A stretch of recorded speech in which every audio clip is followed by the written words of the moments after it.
Unstoppable progress in just span of 2 years.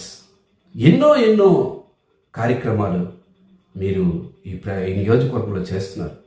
అటు కేంద్రీయ విద్యాలయం లాంటి సంస్థ అనుకున్న మాట ప్రకారమే ఏడాది కాలంలోనే ఇక్కడ తెచ్చి రైల్వే పాఠశాల గతంలో ఉండేటటువంటి పాఠశాలలో ఆర్పిఎఫ్ బ్యారెక్ను తొలగించి సెంట్రల్ గవర్నమెంట్ డిపార్ట్మెంట్స్తో మాట్లాడి అక్కడ కేంద్రీయ విద్యాలయం తరగతులు ప్రారంభించే చరిత్ర కూడా మీదేనమ్మా.